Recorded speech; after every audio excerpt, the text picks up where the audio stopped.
Imagine this. The desert is quiet, save for the whisper of wind over sand. Before you stretches the Nile, silver in the fading light, cutting through Africa like a thread of life. But look closely, not north, toward Giza's pyramids, where the world's imagination has always fixed its gaze. Look south, past the cataracts, into harsher lands where the sun burns fiercer, where cliffs of black stone rise, and where a different kind of greatness once thrived. You are standing at the threshold of Nubia. It is a name spoken softly in history, as if in the echo of Egypt's glory. But Nubia was not a shadow. It was a flame, sometimes feeding Egypt's greatness, sometimes threatening to burn it to the ground. Here, kingdoms rose with gold in their veins and warriors at their borders. Here, pyramids crowded the desert, more numerous than those of Egypt, sharp spires stabbing the horizon. Here, a people built a civilization as fierce as it was forgotten. And tonight we walk into their world. Close your eyes for a moment. Picture the first sight a traveler might have had: sandstone cliffs plunging into the Nile, waters rushing with cataracts so fierce no boat dared them without guidance.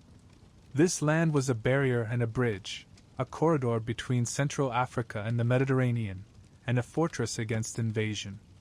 Whoever held Nubia controlled the artery of the Nile, the very heartbeat of empires.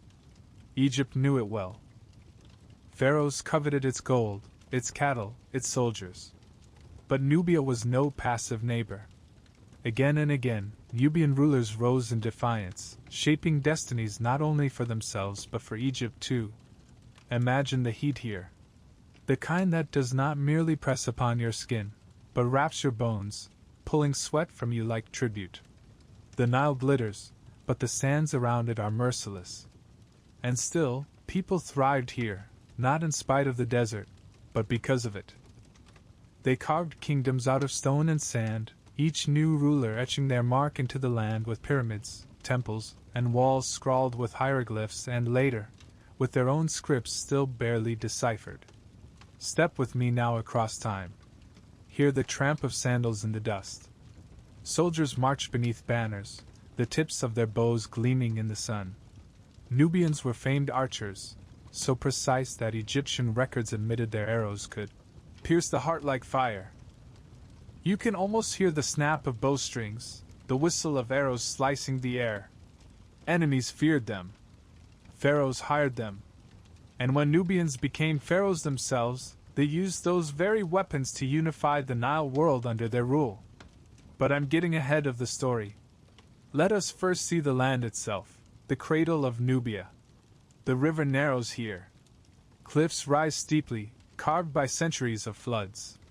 Villages cling to the banks, mud-brick homes with smoke curling from small hearths. Children chase goats through narrow alleys, while women grind grain in stone querns, their rhythmic motions echoing like a drumbeat of daily life. Above them, beyond the villages, ruins stand, black pyramids pointing like fingers to the sky, smaller than those at Giza, yet countless in number. Walk closer. The stone feels rough beneath your palm. Many of these pyramids belong not to Egypt, but to Nubia's kings and queens, rulers whose names we have only begun to rediscover. The sands try to bury them, but still they rise, hundreds strong.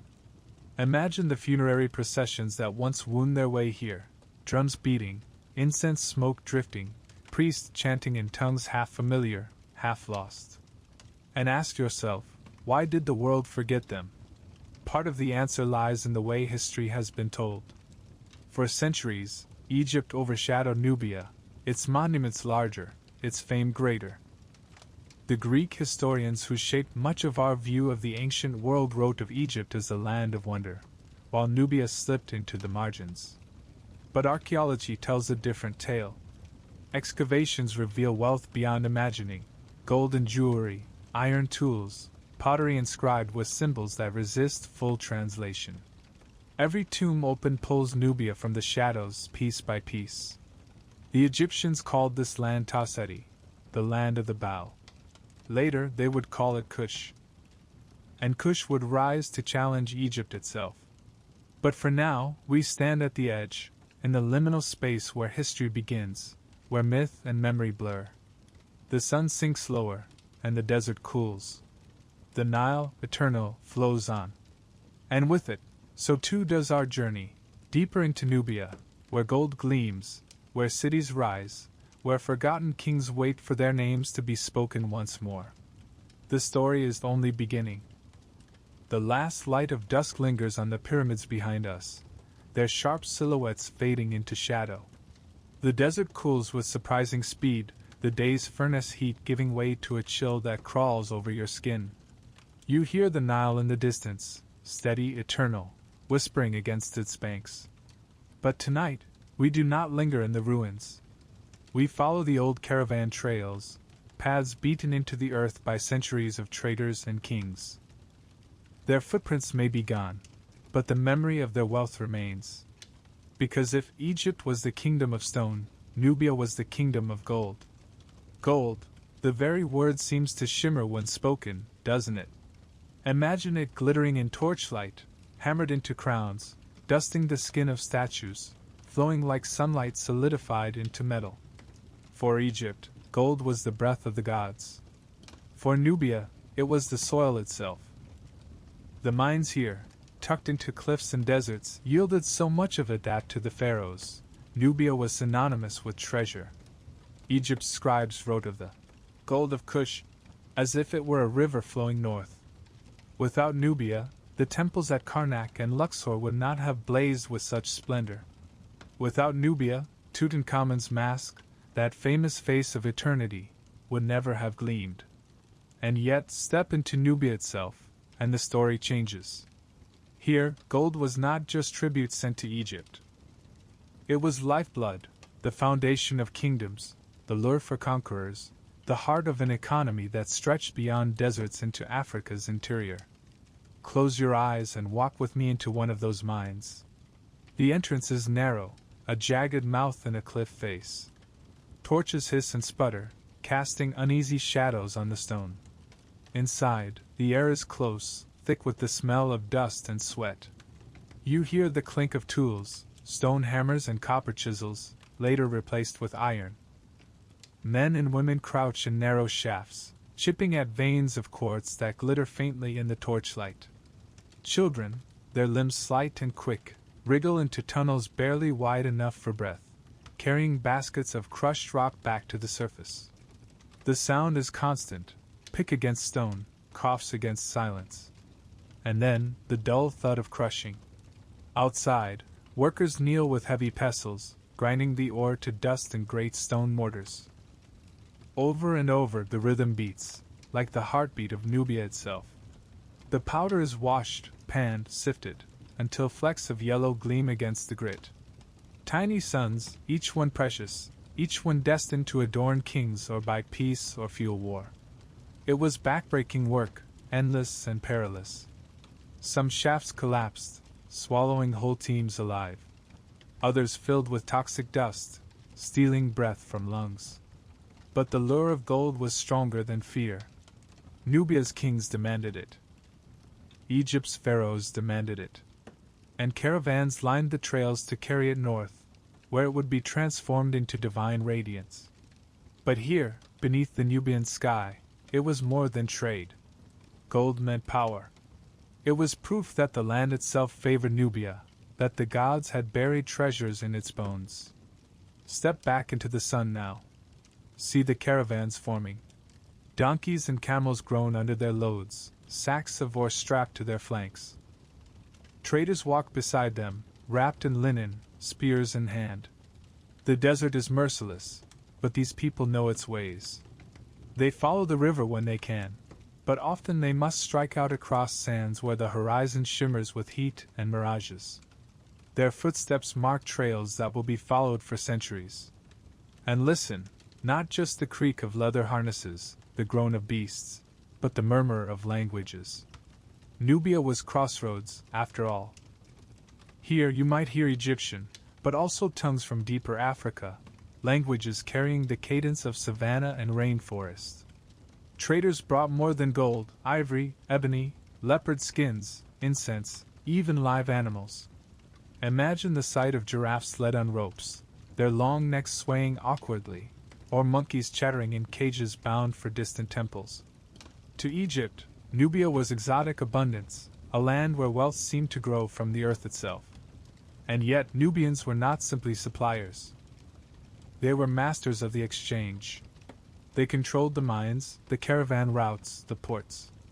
Gold did not leave Nubia without Nubian hands guiding it. In this balance of power, Egypt learned both dependence and rivalry.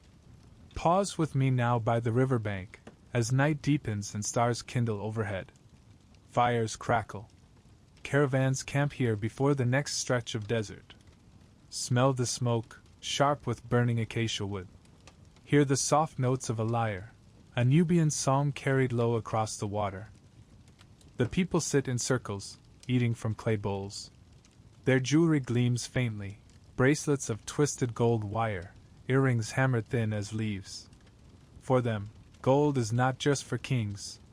It is woven into daily life, worn proudly as a marker of identity, a declaration that they belong to a land the gods themselves made rich.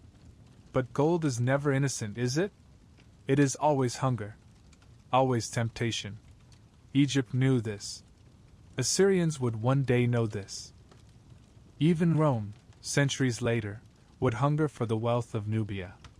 And with every glittering ingot carried out of the mines, Nubia's fate was sealed tighter into history's grasp. Think now of how this wealth shaped kingdoms. At first, small chiefdoms clung to fertile stretches of the Nile. But as gold flowed, leaders grew stronger. They raised armies, built cities, declared themselves kings. They carved temples into cliffs, where gods with Nubian faces stood beside Egyptian deities. Power drew itself from the land, and the land whispered in gold. One of the earliest centers was Kerma, a city that rose like a mirage from the desert, centuries before the great pyramids of Giza. Its rulers controlled the mines, the herds, the river traffic. Archaeologists uncovering its ruins found treasures buried in massive tumuli, golden jewelry, inlaid ivory, even entire cattle sacrificed and entombed. Kerma's wealth was staggering, its power undeniable. For a time, it rivaled Egypt itself, so much so that Egyptian scribes wrote anxiously of their southern neighbors, whose kings wore gold as if it were water.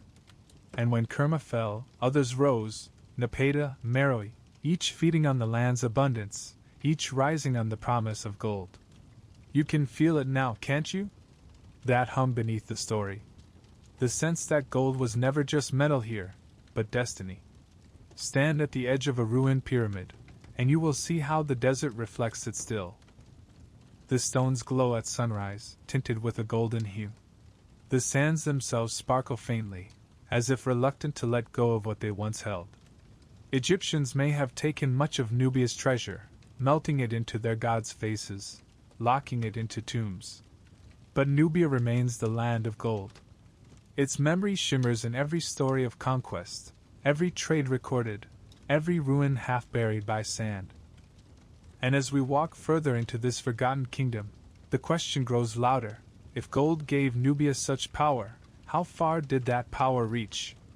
The answer lies ahead, in the story of a people who rose from these mines and caravans to build one of Africa's greatest empires, the Kingdom of Kush. The night along the Nile deepens, the caravan fires dimming to glowing embers. Beyond their warmth, the desert stretches endless and silent, its sands holding secrets that only the stars seem to remember. You sit close to the flickering flames, listening to the crackle of wood and the low murmur of voices. Traders talk of routes and dangers, of gold yet to be unearthed, of journeys still to come. But somewhere in those whispers lies a greater truth. Gold alone did not define Nubia. Gold gave rise to power, and that power gathered into a name, Kush. Imagine dawn now. The horizon bleeds red over the desert. The Nile shimmers as light dances across the water. And there, rising above the plain, a city begins to take shape in your mind. Walls of mud brick glowing in the sun, temples carved into stone, palaces decorated with reliefs of kings and gods. This is not Egypt. This is something different, something distinctly Nubian. You are standing before the kingdom of Kush. For centuries, the world has overlooked it, as though history itself conspired to bury it beneath Egypt's shadow. But here it rises again, alive with people, voices, and dreams. Kush was no minor province, no silent tributary. It was a kingdom, vast, enduring, proud, and its people carved their names deep into the bedrock of time. Look around you. See the faces in the streets of Kush's cities. Dark-skinned, tall, graceful. Hair braided and adorned with beads of gold. Their garments are linen, sometimes plain, sometimes dyed in ochres and deep reds. Jewelry glints in the sun, earrings, anklets, amulets shaped like falcons or lions. These are the people of Kush, heirs of a land that stretched hundreds of miles along the Nile, from the Third Cataract down into Africa's interior. Their language flows differently from Egyptian, yet you hear echoes of borrowed words, a sign of centuries of contact and rivalry. Their gods walk alongside Egypt's, yet with faces and forms that are uniquely their own. They are farmers and herders, yes, tending goats, cattle, and fields of grain watered by the Nile's floods. But they are also miners, artisans, traders, soldiers, a people bound together not only by survival, but by ambition. Pause for a moment on the banks of the river. Watch as fishermen cast their nets, their boats simple but sturdy, hewn from acacia wood. Children laugh, splashing in the shallows. In the distance, smoke curls upward from kilns where potters fire clay vessels painted with geometric designs, patterns that carry a style distinctly Nubian. Now walk through the markets. Hear the babble of voices, merchants trading not just gold, but ivory, ebony, incense, ostrich feathers, and exotic animals. Imagine the smells: roasted grains, sharp incense, the musky scent of cattle. See the stalls piled high with goods from distant lands. From the south come leopard skins, from the north Egyptian linen and faience. This is not a remote, forgotten land.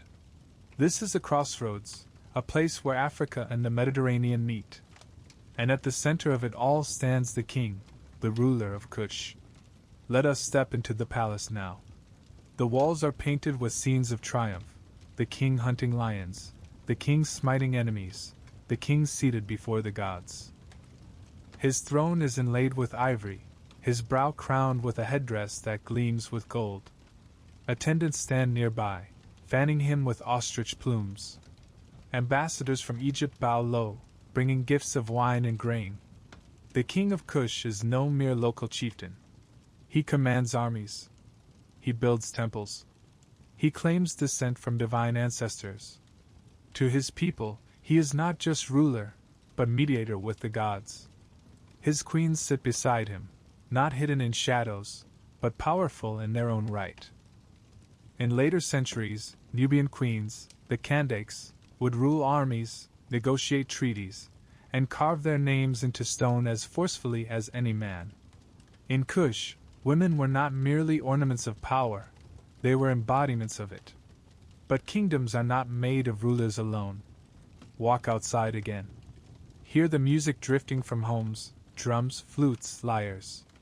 See families gathered at hearths, sharing meals of bread, lentils, and roasted meat. Smell the sweet smoke of incense burned in offering to household gods. Life here is ordinary and extraordinary all at once, the daily rhythm of survival intertwined with the pulse of empire. Archaeologists uncover their traces even now. Houses built in compounds, clustered along narrow streets. Pottery shards decorated with spirals and waves. Tools of iron, for here, long before much of the ancient world, Nubians mastered ironworking. Their furnaces roared with heat, smelting ore into weapons and plows. Imagine the glow of those fires at night, the clang of hammers striking anvils. Iron gave them strength, as gold gave them wealth. And strength they would need. For Egypt was always near, sometimes as neighbor, sometimes as overlord, sometimes as prey. Picture the frontier between Egypt and Kush. Temples rise at places like Jebel Barkal, a holy mountain where both Egyptians and Nubians believed the gods dwelt. To the Egyptians, it was the home of Ammonius. To the Cushites, it was sacred ground where their kings were crowned. The two cultures overlapped, blended, wrestled. Egyptian scribes sometimes mocked Nubians as wretched, yet feared their bows, coveted their gold, and borrowed their soldiers. In turn, Nubians borrowed gods, hieroglyphs, and styles of dress, but always made them their own. This was no one-sided tale. It was a centuries-long dialogue written in war, trade, and worship. And through it all, the people of Cush endured. They adapted. They blended. They asserted. They were not Egypt's shadow, they were Egypt's mirror, sometimes distorted, sometimes reversed, but always present. When Egypt faltered, Cush grew strong. When Egypt conquered, Cush resisted. When Egypt forgot, Cush remembered. Listen closely, and you can almost hear their voices still, in the chants of priests at temple altars, in the war cries of soldiers drawing bows, in the lullabies mothers sang to children under desert stars. These are the people of Cush. Not forgotten, not silent, but waiting. Waiting for their story to be told again, for their names to rise from the sand like the pyramids that still pierce the sky above their desert. And so we walk forward, deeper into their history, where rivalry with Egypt will turn to conquest, where mercenaries will become kings, and where Nubia will, for a brief, brilliant century, rule all the lands of the Nile.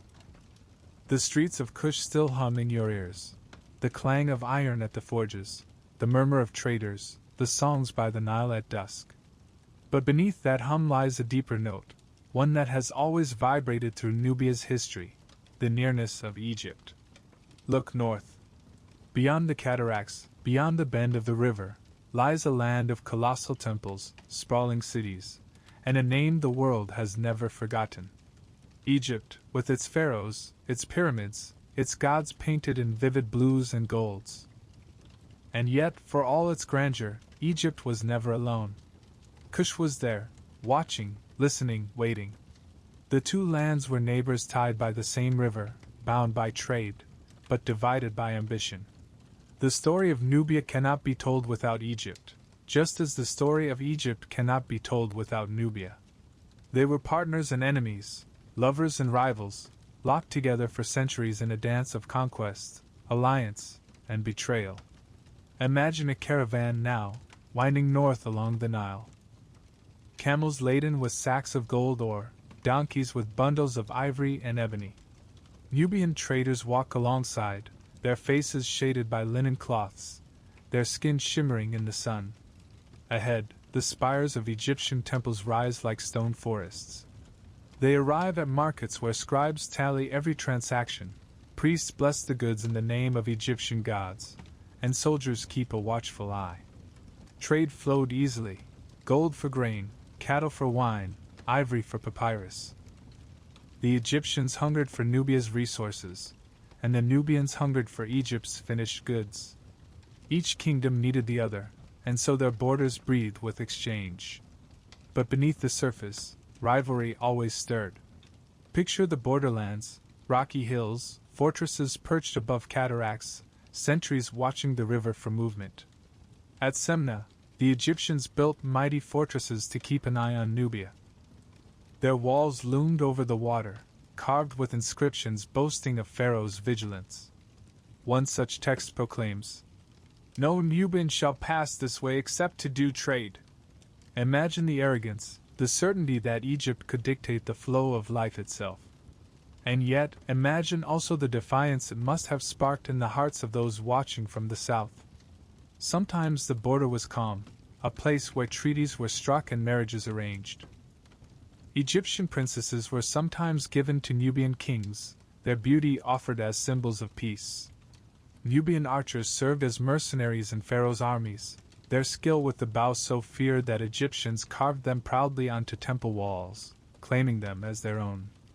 At other times, the border erupted in fire and blood, raids sweeping across the river, captives taken, fortresses burned. This was the rhythm of centuries: trade, war, peace, betrayal. repeated like the cycle of the Nile's floods. Step into the court of an Egyptian pharaoh now. Priests chant hymns to Meroë. Incense coils upward in heavy clouds. At the base of the throne kneels a Nubian envoy, presenting gold, cattle, and exotic goods. He bows low, his forehead brushing the floor.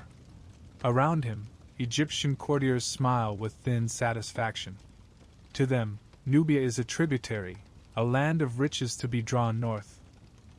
But step into a Nubian palace, and the scene changes. Here, the king sits proud upon his throne, holding the bow of his ancestors, the symbol of his people's mastery. Ambassadors from Egypt bring gifts in turn, fine linens, delicately painted faience, jars of perfumed oil. The king accepts them not as tribute but as exchange, a recognition of equality. To the people of Kush, Egypt was not master but partner, sometimes arrogant, sometimes generous, always near. And yet there were moments when rivalry flared into conquest. In times of weakness, Egypt pushed south, invading Nubia, building temples to their gods on Nubian soil. Imagine the shock of seeing the colossal form of Pharaoh carved into cliffs at Abu Simbel, gazing down not on Egyptians, but on Nubians. To the Egyptians, it was a declaration of dominance. To the Nubians, perhaps, it was a reminder: the Pharaoh may claim the gods, but the land itself still belonged to them. Other times, the tide turned. Nubian kings gathered armies, their warriors fierce with bows and spears, and struck northward. Their victories rippled like thunder. Egyptian scribes recorded them with bitterness, noting the power of the wretched Kushites, who were never truly subdued. Think of the personal cost of this rivalry. A Nubian farmer, living near the border, sees Egyptian tax collectors arrive, demanding tribute. He gives up his cattle, his grain, his sons conscripted into Pharaoh's armies. But a generation later, Egyptian farmers might find themselves the ones bowing to Kushite kings, their temples restored not by pharaohs, but by rulers from the south. The line between conqueror and conquered was never fixed. It shifted with the currents of the Nile, flowing one way, then the other. And in the midst of all this, the alliances, the wars, the betrayals, something extraordinary happened. Cultures intertwined. Egyptian gods found new life in Nubia, standing alongside local deities. Hieroglyphs appeared on Nubian temples, but so too did inscriptions in Nubian styles. Marriage between nobles blended lineages, children raised between two worlds. Even the pyramids of Nubia, though smaller, bore the inspiration of Egypt, reshaped into something uniquely Kushite. This was not simply rivalry. It was a dialogue, written in stone, in blood and gold. A dialogue that lasted for centuries and shaped both kingdoms profoundly. Now stand with me on a hill overlooking the Nile, the wind tugging at your clothes. Below you lies the borderland, the place where two worlds touched, where armies clashed and caravans mingled. Look north, and see the temples of Egypt gleaming in the sun. Look south, and see the rising strength of Kush. For a long time, it seemed Egypt would always dominate. But time is cruel, and kingdoms falter. And when Egypt stumbled, weakened by internal strife, the people of Kush seized their moment. Their warriors marched north, not as mercenaries, not as tributaries, but as conquerors. The bow of Nubia was drawn. And soon, Egypt itself would fall beneath it. The torches along the border forts flicker out. The echoes of Egypt's boasts fade into the sands. And yet, the silence does not mean safety. Because here, in the twilight of the Nile's cataracts, another sound rises, the taut pull of a bowstring, the whisper of an arrow cutting the air. For centuries, neighbors and enemies alike spoke of one thing above all when they spoke of Nubia, its warriors. And not just any warriors. Archers, feared, sought after, legendary. Imagine you are standing on a rocky outcrop above the river. The sun beats hard, glinting on the bronze tips of arrows. Below you, a line of Nubian soldiers stands poised. Their bodies are lean, honed by desert marches, their eyes steady on distant targets. Each grips a bough of dark wood, taller than the man himself, curved like the horizon of the Nile. Their quivers are heavy with arrows tipped with bone, stone, later with bronze and iron. A commander raises his hand. Silence falls. The only sound is the wind carrying sand across the plain. Then, the snap of release. Dozens of arrows rise at once, arching like black birds across the sky, falling swift and sure. Shields splinter, enemies stagger, the field is swallowed in a rain of death.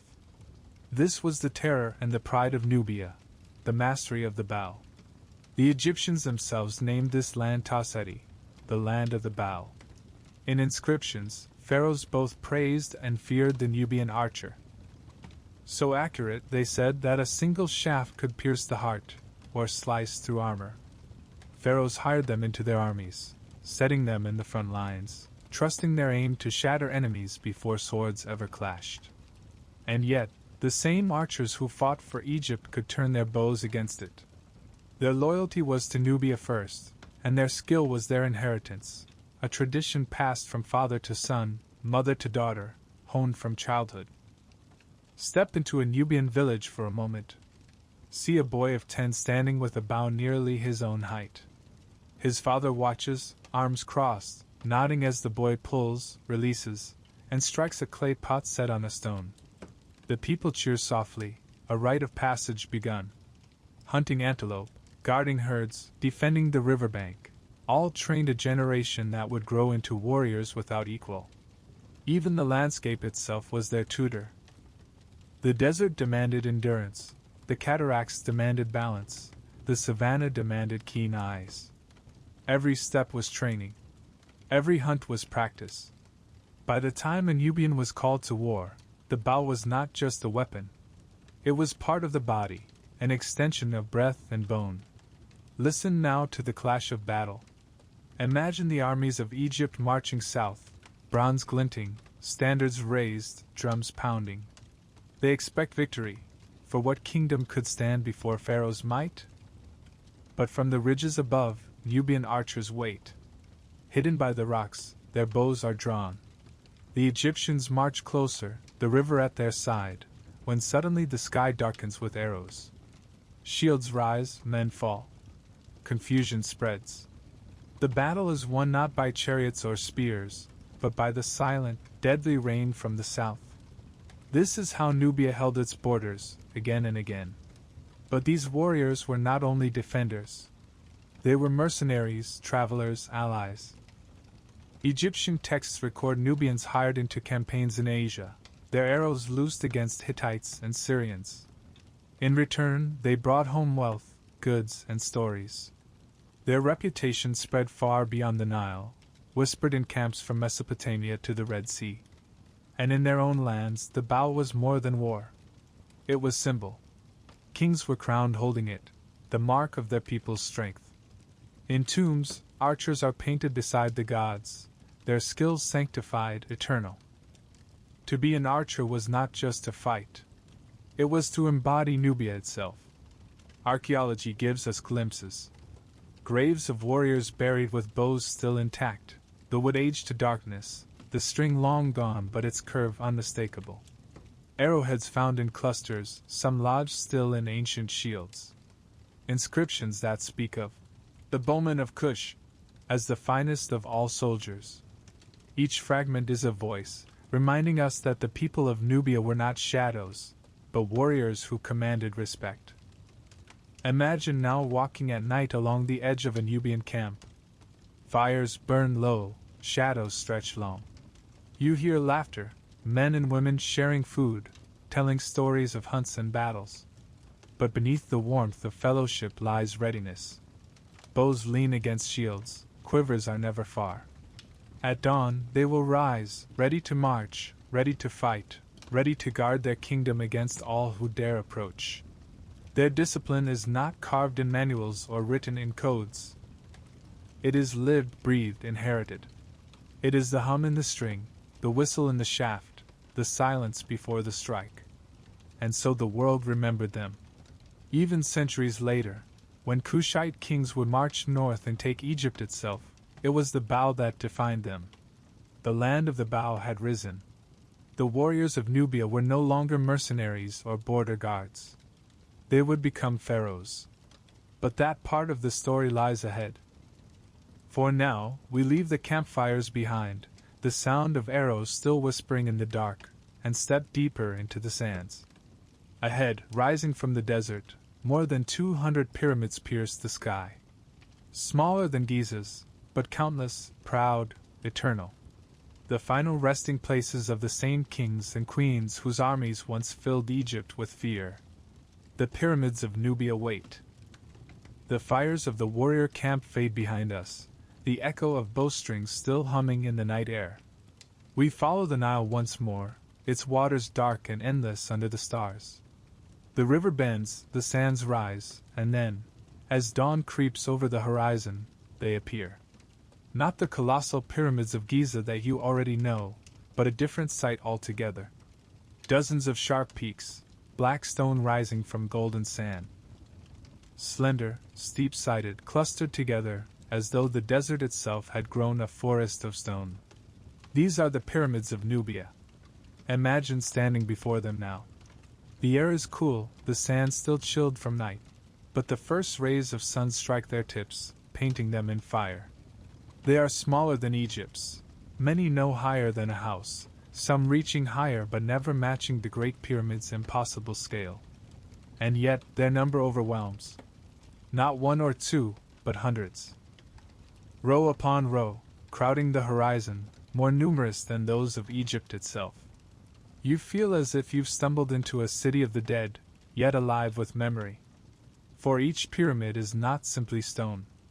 It is a voice, a proclamation, a legacy of kings and queens who demanded that their names pierce the sky. Walk closer. The stone is rough, angled at a sharp incline, far steeper than Egyptian designs. At the base, small chapels open, carved with reliefs of the deceased, offerings piled before them, gods welcoming them into eternity. Imagine the processions that once came here, priests chanting hymns, mourners carrying incense and food, soldiers saluting their fallen king. The body, wrapped in linen, would be lowered into chambers beneath the sand, accompanied by treasures, jewelry, weapons, even sacrificed horses, their bones still found today in excavations. The desert tried to swallow these monuments. Sandstorms buried their entrances, time chipped away their stones. But still they rise, resilient as the people who built them. These pyramids are clustered at places like El-Kuru, Nuri, Meroë. Each was a royal cemetery, a field of memory where dynasties lay together in death as they had in life. At El-Kuru, archaeologists uncovered painted tombs, ceilings dark with stars, walls covered in vibrant images of the afterlife. At Nuri, the great king Taharqa was buried beneath the largest Nubian pyramid, its base wide, its sides soaring steeply upward. And at Meroë, more than 200 pyramids still stand, their tips jagged where looters broke them centuries ago, but their dignity unshaken. Pause here at Meroë. You walk among the stones, your shadow stretching across ancient walls. The silence is deep, broken only by the cry of a desert bird. Imagine the city that once surrounded this necropolis. Bustling streets, markets, palaces, smoke rising from iron furnaces. From its heart, the kings and queens of Meroë ruled, and here, in their pyramids, they awaited eternity. But these are not Egyptian imitations. They are Nubian reinventions. Steeper, narrower, often clustered close. Their chapels are smaller, but intimate, filled with inscriptions in both Egyptian hieroglyphs and later in Meroitic script, that lost language still only partly deciphered. It is as though each stone speaks in two tongues, one borrowed, one original. Think of what it meant to build these. Not just for kings, but for the people. Entire communities must have labored here, quarrying stone, dragging blocks through the sand, carving reliefs, raising walls under the relentless sun. To them, it was not just work. It was devotion. Their king's pyramid was proof of his power, but also of their place in a cosmic order, their bond with gods who demanded eternal monuments. And so, even in death, the rulers of Nubia remained present. Their pyramids stood as watchtowers over the desert, as if guarding their people forever. Archaeology has revealed haunting details. In one tomb, archaeologists found the skeletons of horses, richly adorned, sacrificed to accompany their master. In another, golden jewelry lay scattered, delicate rings and amulets shaped like falcons and scarabs. Some pyramids were looted in antiquity, yet even in ruin they tell stories. Fragments of painted plaster showing scenes of gods, shards of pottery left by mourners, inscriptions carved with prayers for eternal life. Imagine brushing the sand from one of these reliefs, the paint still faintly visible after 2,000 years. A queen stands, tall and regal, receiving life from the gods. A king holds a bow, the eternal symbol of his people. These images are whispers across time, voices of a civilization determined not to be forgotten. Stand back now. Look again at the horizon crowded with pyramids. Dozens upon dozens, far more than the handful that rise at Giza. Egypt may have built taller, but Nubia built more. And in that abundance lies a message. Here was a kingdom that embraced eternity not as the privilege of a few, but as the duty of many rulers, a dynasty after dynasty insisting that their names endure. The pyramids of Nubia are not footnotes. They are chapters carved in stone. And yet time was merciless. Sandstorms buried entrances, invaders desecrated tombs, and centuries of silence left them forgotten by the wider world. When European explorers stumbled upon them in the 19th century, many were shattered, their tips broken, treasures long stolen. Yet even then, travelers wrote of their awe, of standing amid a sea of pyramids, of realizing that Egypt's southern neighbor had a monumental legacy all its own. Today, archaeologists still dig here, uncovering chamber after chamber, each filled with echoes. But you don't need an excavation to feel it. Walk among them, and you feel watched. The silence is not empty. It is full of presence, of memory, of kings and queens whose bones may be gone, but whose pyramids still pierce the desert sky. The sun climbs higher now. The pyramids glow golden against the sand. You walk slowly between them, your footsteps soft, as though you are a guest in a sacred place. And you realize, this is not Egypt's shadow. This is Nubia's triumph. A kingdom that filled its horizon with monuments, a people who demanded eternity on their own terms. And as the wind sweeps over the stones, carrying grains of sand that sparkle like flecks of gold, the path ahead beckons us onward.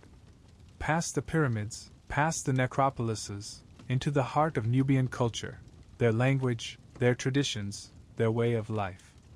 The pyramids stand behind us now, guardians of the past. Ahead lies the living world of Nubia, where culture blossomed, where gods roared, where people carved their identity into history. And so, together, we walk forward. The desert wind trails behind us as we leave the pyramids, sharp spires of stone shrinking into the horizon, their silence lingering like a hymn. Ahead, the land softens. Villages cluster near the Nile, their mud brick homes painted in warm ochres and reds, their courtyards alive with voices. We are no longer walking among tombs, but among the living. Here, amid fields of barley and herds of cattle, lies the pulse of Nubia, its culture, its traditions, its everyday world. Imagine stepping into one of these villages at dawn. The air is cool, heavy with the scent of damp earth after the Nile's floods.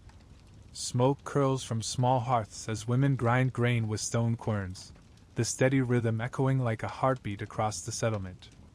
Children chase one another through narrow alleys, laughing as goats scatter before them. Men prepare fishing nets, their hands rough with calluses, while others lead cattle to pasture, their herds sacred symbols of wealth and status. This is Nubia not in the shadow of kings, but in the hands of its people. Their lives were shaped by the Nile's rhythm, by fields of grain and groves of date palms, by herding and hunting. And yet, their culture was never only survival. It was expression, creativity, belief, a world where the everyday was bound to the divine. Listen for a moment to their music. Drums beat low, carved from wood and stretched with animal hide. Flutes sing in high, reedy tones. Strings hum from lyres fashioned from cow horn and gut. These sounds drift through the village on festival days, when people gather to dance in circles, stamping feet kicking up dust, voices raised in chants that mix joy with devotion. Archaeologists have found carvings and paintings of these scenes, figures with arms raised, musicians bent over instruments, dancers frozen mid-step.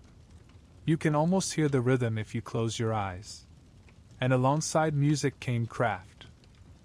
Potters shaped clay into jars, bowls, and cups, some plain, some painted with spirals, zigzags, or stylized animals. Their pottery carried not just function but identity. Nubian designs distinct from Egyptian, bold in their simplicity. Weavers dyed fabrics in rich reds and browns, wrapping bodies in linen tunics or animal skins, sometimes adorned with beads of faience or gold. Jewelry was everywhere. Amulets shaped like lions or falcons, bracelets of ivory, necklaces strung with shells from distant coasts. Each piece was not merely decoration but protection, a talisman carrying the power of gods and ancestors. But if you truly want to understand Nubia, step into a household. The home is simple: mud brick walls, a flat roof, floors of packed earth strewn with rush mats. A hearth glows in the corner, where bread bakes on hot stones. The family gathers around low stools or sits cross-legged, sharing food from communal bowls. Meals are modest but nourishing: bread, lentils, fish from the river, dates, sometimes roasted meat. Children learn by watching, by helping, by absorbing traditions through repetition, a way of life passed quietly from one generation to the next. And always, above and around them, loomed the gods. Religion in Nubia was a tapestry woven from many threads. From the earliest days, local spirits inhabited river, stone, and sky. But as contact with Egypt deepened, new deities arrived: Ammonius, Isis, Osiris, adopted, transformed, given Nubian faces. Temples rose at Jebel Barkal, at Napata, at Meroë, their walls carved with hieroglyphs but their rituals distinctly Nubian. Priests led processions through the streets, carrying statues of gods veiled in cloth, while incense burned thick and heavy in the air. Yet among these, one stood apart, Apibmak, the lion-headed god of war and fertility, unique to Nubia. Picture his image carved into stone: a man's body, a lion's head, radiating both ferocity and power. To his people, he embodied their strength, their kingship, their warrior's heart. When Kushite kings raised armies, they did so under Apibmak's gaze. When they prayed for fertility of land and herd, they called his name. He was theirs, born of their soil, proof that Nubia was not merely borrowing Egypt's gods, but shaping its own pantheon. Language, too, carried this balance of borrowing and invention. Early Nubians used Egyptian hieroglyphs to record prayers, laws, decrees. But later, in Meroë, they carved their own script, the Meroitic alphabet, still only partly deciphered today. Imagine the frustration of archaeologists, staring at rows of characters that whisper a story we cannot fully read. These inscriptions are the voices of merchants, priests, kings, ordinary people, their contracts, their prayers, their poetry, locked away in signs we are only beginning to unlock. To stand before one of these stelae is to feel the presence of a lost conversation, waiting for translation. Tradition was not only written or carved. It was lived in rituals, in festivals, in rites of passage. Picture a wedding in a Nubian village. Families gather in celebration, gifts exchanged, cattle, jewelry, food. Drums thunder, women ululate, men dance in circles with spears raised. The bride wears beads of gold, her eyes lined with kohl. She steps into her new home with songs at her back, the community's blessing surrounding her. Marriage here is not merely personal. It is alliance, kinship, the weaving of families into a larger whole. Or imagine a funeral. The community gathers in mourning, carrying the body to a tomb cut into earth or stone. Offerings are placed beside the deceased: food, drink, amulets, perhaps a bow or a necklace. Priests chant prayers to guide the spirit, families wail in grief. And then silence, as the tomb is sealed. The pyramids were for kings and queens, but ordinary people too carried with them a belief in the afterlife, a conviction that life did not end with death, but flowed into another realm. And through it all, gold. Always gold. Not just for kings, but for daily life. Rings on fingers, amulets around necks, ornaments buried with the dead. Gold was more than wealth. It was protection, divinity, eternity. To where it was to carry a piece of the sun, a fragment of the gods themselves. Pause for a moment at twilight in Meroë. The market closes, the sun sinks, and families gather in courtyards. Fires flicker, casting warm light on painted walls. The air smells of bread, roasted grains, and incense. Laughter mingles with song, children drowse in their mothers' arms, elders tell stories of ancestors and kings. Look upward, the night sky spreads vast and brilliant, stars so sharp they seem to hum. Somewhere in the distance, the pyramids stand silent, guardians of eternity. And here, in the present, the people of Nubia live their culture, proud, vibrant, unbroken. This is what history often forgets. Not only the wars, the kings, the monuments, but the daily life, the traditions, the voices that filled the silence between battles. Nubia was not just a land of gold, or warriors, or rulers. It was a land of families, of rituals, of music, of gods who walked among them. And so, as we walk onward deeper still, the path leads not just through villages or markets, but into temples. For religion was the thread binding every part of Nubian life, from the smallest amulet to the greatest pyramid. Ahead waits a pantheon of gods, Egyptian and Nubian, blended and reborn, each one a doorway into the soul of this civilization. The culture and traditions of Nubia live behind us now, but they echo forward, leading us to the heart of their faith. And so, under the rising stars, we step softly toward the sacred. The sounds of village life fade behind us, the laughter, the clatter of tools, the hum of songs by the fire. Night deepens, and with it, the presence of something greater. The Nile glimmers under the stars like a ribbon of black glass, and in its reflection, the world of men blurs with the world of the divine. For in Nubia, every field, every stone, every breath of wind carried the whisper of gods. We walk now not among markets or homes, but into temples. Their walls rise from the sand, carved with figures half familiar, half strange, gods with Egyptian forms yet Nubian features, lions and rams, falcons and serpents, beings both terrifying and protective.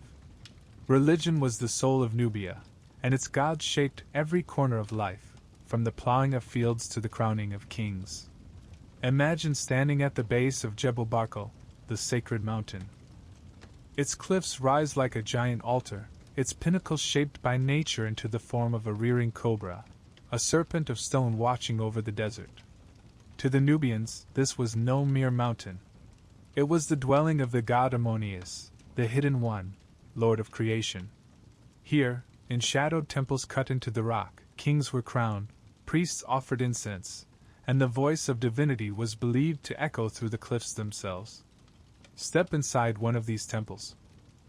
The air is cool, heavy with the scent of burnt resin. Columns rise like petrified trees, their tops carved with lotus and papyrus. On the walls, paintings show kings bowing before Ammonius, their hands raised in prayer, their crowns gleaming in torchlight. Priests chant low, their voices blending into a single hum, while outside, the people wait, heads bowed, listening for the god's will. In these ceremonies, religion was not distant. It was present, immediate, shaping every law, every war, every moment of a king's reign. But Ammonius was not alone. Alongside him stood a host of deities, both borrowed and born anew. Isis, goddess of motherhood, spread her wings across Nubian reliefs, protecting kings as she had in Egypt. Osiris, Lord of the Dead, ruled the afterlife, his green skin a promise of rebirth. Horus, the falcon, soared above battle scenes, guiding Nubian warriors. These Egyptian gods were welcomed, but they were not merely copied. They were given Nubian form, worshipped in Nubian ways, fused into a pantheon that was neither wholly Egyptian nor wholly foreign, but distinctly Kushite. And among them, one figure roared louder than all, Apidmak. Picture him now, carved into stone at the lion temple of Meroitic Sufra. A man's body, tall and muscular, but with the head of a lion, his mane flowing, his teeth bared. In one hand he holds a sword, in another, a bundle of bound captives. His presence is fierce, unstoppable, yet also fertile, for Apidmak was both a war god and a bringer of life. He embodied the duality of Nubia itself, fierce on the battlefield, fertile in the fields. To the Kushites, Apidmak was theirs.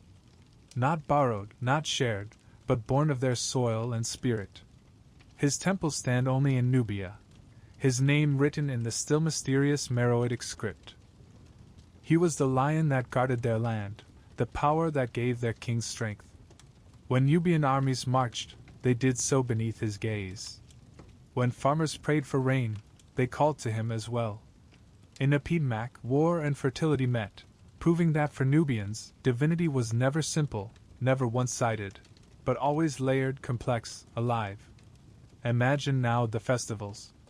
The sun blazes over the desert as priests carry statues of the gods from their temples, veiled in cloth, borne on golden litters. The people line the streets, clapping, singing, offering bread, beer, incense. Drums thunder, dancers whirl, voices rise in chorus. For these moments, the gods are not distant. They walk among the people, blessing them with presents. At Jebel Barkal, processions wound around the sacred mountain, priests leading bulls for sacrifice, their horns gilded, their hides adorned with flowers. The smell of blood mingled with incense, a reminder that the gods demanded life as well as devotion. Sacrifice was not cruelty. It was exchange, the people giving back to the divine what had been given to them.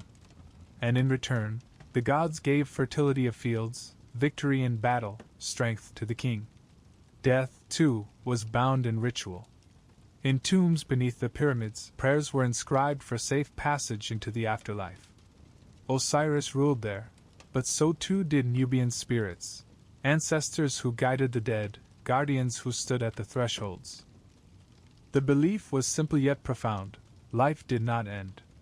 It changed form, it continued in another world, and the gods stood ready to guide the soul on its journey. In one painted chamber, stars glitter on a dark blue ceiling, the dead depicted sailing through the night sky.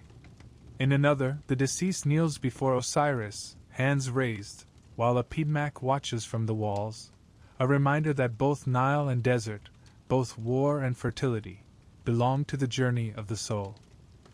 Religion shaped kingship above all.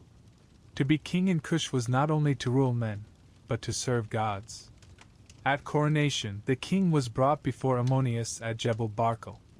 Priests anointed him, placed crowns upon his head, and proclaimed him chosen by the divine.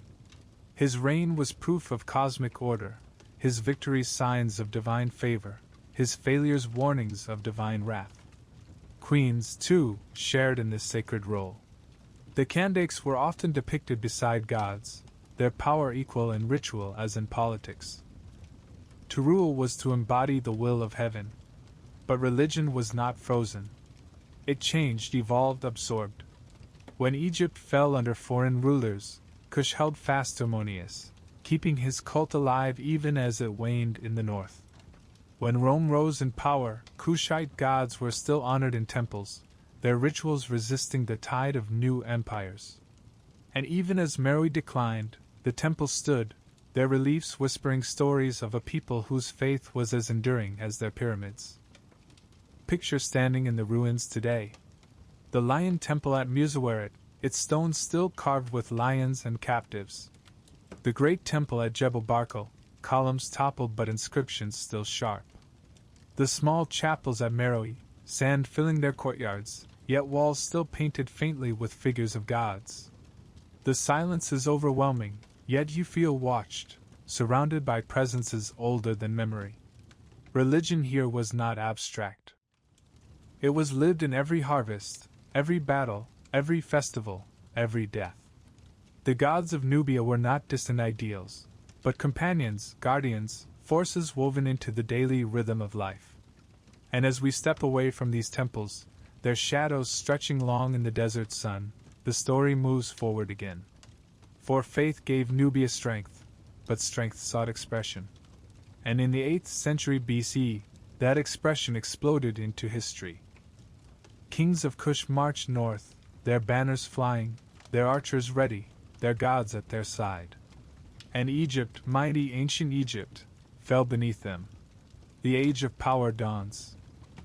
The temples fade behind us, the scent of incense dispersing into the dry desert air, the chants of priests echoing like ghosts among stone columns. And yet, the gods remain. Their presence is heavy in the silence, their watchful eyes carved in granite, their promises etched in paint. For the kings of Kush did not pray idly. They believed themselves chosen.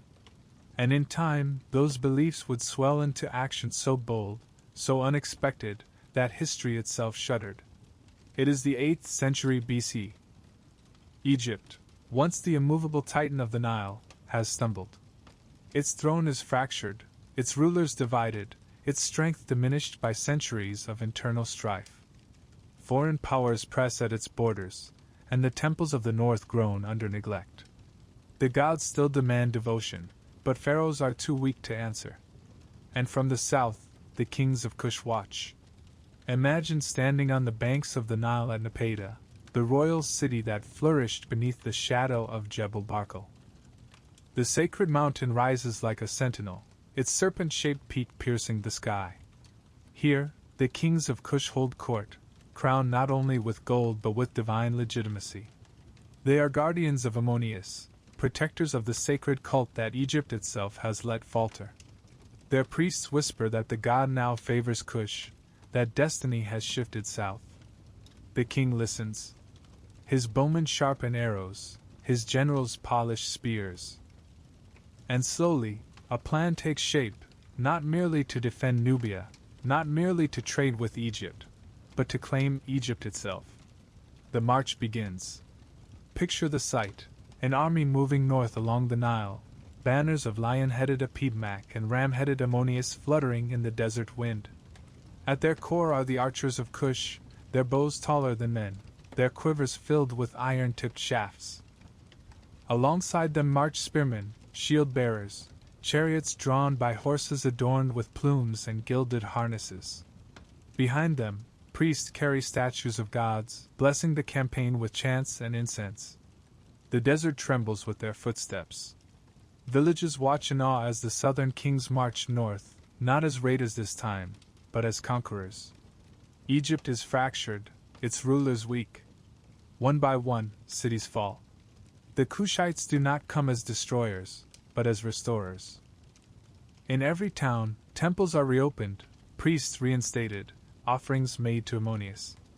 The people, weary of division, look to these southern kings with hope. Their wealth is undeniable, their devotion unquestionable, their armies unstoppable. By 747 BC, a Kushite king named Pi has claimed control over all of Egypt. His inscriptions boast not of slaughter, but of renewal, temples rebuilt, cults restored, order brought back to a land in chaos. In his victory stela, carved at Jebel Barkal, Pi proclaims himself pharaoh, chosen of Ammonius, lord of both lands, Upper and Lower Egypt. Egypt has new rulers. The 25th dynasty has begun. Imagine the shock of the world. To the east, Assyria watches warily, sensing a new power rising. To the north, Mediterranean traders whisper of black-skinned kings seated on Pharaoh's throne. And within Egypt itself, old elites bristle, yet bow, for the Kushite grip is strong. The kings of Kush do not rule as outsiders. They embrace Egypt's traditions, adopting its crowns, its titles, its rituals. In temples across the Nile, their images appear, carved alongside the gods, painted in vivid colors. Yet they do not abandon their roots. Their features remain Nubian, their devotion to Jebel Barkal unbroken. They are both pharaohs and Kushites, bridging two worlds in a way no dynasty had before.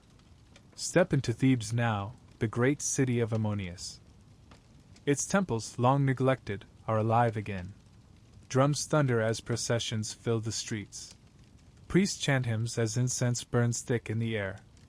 And at the center walks a Kushite pharaoh, tall, dark-skinned, crowned with the double crown of Egypt, yet carrying the lion's strength of Nubia.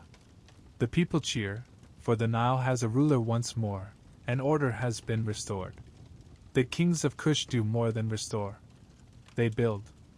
Temples rise again, walls are painted, columns inscribed. The Karnak temple flourishes, its great halls echoing with prayer. Across Nubia and Egypt alike, monuments proclaim the unity of the two lands under Kushite rule. For nearly a century, Egypt and Nubia are one. But this unity is not without challenge. Far to the northeast, Assyria grows restless. Its kings, armed with iron chariots and disciplined armies, see Egypt as prize. Campaigns are launched, emissaries sent, threats issued. The pharaohs of Kush stand firm, but the storm gathers. Still, in this moment, Kushite power shines brightest. From Napata to Memphis, from Jebel Barkal to the Mediterranean, the Nile world is united under the Black Pharaohs. They are remembered not as tyrants, but as restorers, preservers of tradition when Egypt faltered. Their reign is carved into stone, painted on temple walls, whispered in the chants of priests. Pause here. Stand once more at Jebel Barkal. The wind whistles across its cliffs, carrying with it the memory of kings who rose from Nubia's sands to claim Egypt's throne. Look out over the river, flowing north as it always has. And imagine the pride of a people who for centuries had been called tributaries, mercenaries, shadows. Now they were pharaohs. Now they commanded the Nile entire. The age of power had dawned, blazing bright against the desert sky. And yet, like all ages, it would not last forever.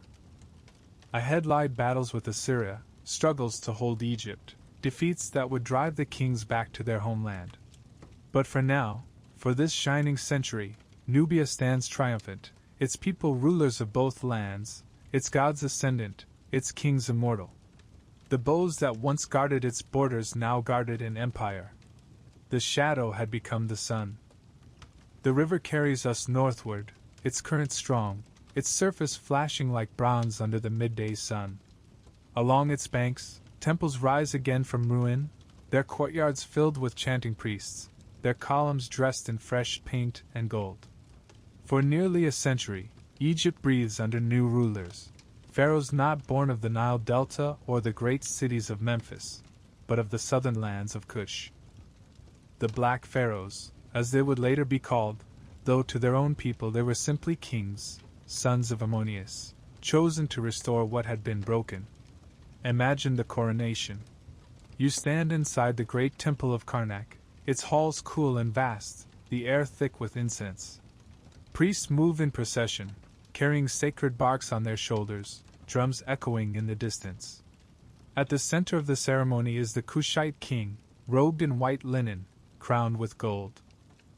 His skin gleams in the flickering torchlight, his eyes steady as the high priest of Ammonius raises his hands in blessing. The double crown of Egypt, red and white, is placed upon his head. And for the first time in centuries, the Nile is united under one throne. The people watch, hushed, their hearts lifted. For these new rulers are not conquerors who burn and plunder. They are restorers. They reopen temples, revive forgotten rituals, give offerings to neglected gods. To Egyptians weary of chaos, they appear as saviors. To Nubians, they are proof that destiny had never been Egypt's alone. Consider Pi, the first of these pharaohs to truly bind the two lands together. His stela at Jebel Barkal records his conquest not in terms of slaughter, but of devotion. He scolds rival Egyptian princes for neglecting their temples, for allowing the cult of Ammonius to falter. He demands obedience not merely because he has won battles, but because he has served the gods. His authority is divine, his legitimacy spiritual.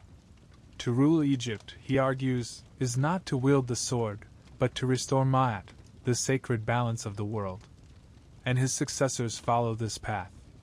Shabaka, Pi's brother, ascends the throne and brings with him a vision of revival. He orders old texts recopied, among them the so-called Memphite theology, a document that speaks of creation itself, inscribed in stone to outlast centuries. Imagine the scribes at their work, their reed pens scratching across papyrus, their eyes flickering between fading scrolls and fresh sheets. By his order, what might have been lost to time is preserved, a gift not only to Egypt but to history itself. Shabaka is remembered as more than a king. He is a preserver of wisdom, a bridge between the ancient and the eternal. Then comes Taharka, perhaps the greatest of the Kushite pharaohs. Under his reign, Egypt flourishes with new building projects, temples at Karnak, sanctuaries at Jebel Barkal, monumental works that rival those of Egypt's golden ages. His image appears across the Nile world, tall, commanding, his brow crowned, his body adorned with symbols of kingship. The Bible itself remembers him, naming him as the pharaoh who resisted Assyria and stood against the might of Sennacherib. Picture him now, standing on the walls of a fortified city, watching Assyrian armies approach. Their chariots thunder, their spears glitter like a forest of steel. Yet Taharka does not falter. His priests call upon Ammonius, his archers ready their bows, his people place their faith in his strength. Though history records defeats, his defiance echoes across centuries. To his people, he is the Lion of Kush, the pharaoh who faced empires. Queens, too, rise in this age with a power rare in the ancient world. The Kandakes, royal women of Nubia, are not merely consorts, but rulers in their own right. They command armies, negotiate treaties, appear on temple walls with crowns as tall as any king's. Imagine one of these queens leading her troops, her chariot cutting across the battlefield, her voice rising above the clash of arms. In their strength, Nubian women embody a tradition of authority that astonished outsiders and endures in legend. But for all their triumphs, the pharaohs of Nubia reign in a world not free of shadows. The Assyrians loom, relentless, their armies disciplined, their kings ruthless. Again and again, they strike at Egypt, and though the Kushite pharaohs resist, the tide cannot be held forever. One city falls, then another. By 656 BC, the kings of Kush retreat southward, back to Napata, back to their homeland. Their hold on Egypt is broken. And yet, what remains is not failure.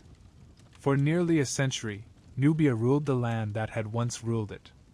Its pharaohs rebuilt temples, preserved texts, restored traditions. They left behind monuments still standing, inscriptions still sharp, stories still alive. To call them conquerors alone is to miss the truth. They were caretakers, guardians of a civilization older than themselves, and they ensured its heartbeat endured. When Egypt faltered, it was Nubia that carried its flame. Pause with me at Karnak, in the temple courts where Kushite pharaohs once walked. The columns tower above, carved with their names. Tourists now pass beneath them, cameras flashing, guides speaking of dynasties. But listen more closely, and you hear another voice, the chant of a Nubian priest, the proclamation of a Kushite king, the whispers of a queen who once stood crowned here. Their presence lingers, carved not only in stone but in the fabric of memory. The pharaohs of Nubia remind us that history is not a single light shining from one place. It is a constellation, stars scattered across lands and peoples, each burning with its own brilliance. For a time, Nubia's star shone brightest, and even Egypt bent to its glow. The current of the Nile tugs us southward now, away from the monuments, away from the crowded cities. For though the pharaohs of Kush shone in glory, the tides of empire were shifting. Assyria pressed harder. New powers would rise. and soon the Nubian kings would be forced to abandon Egypt, retreating to their homeland. Yet back in Nubia, their story did not end.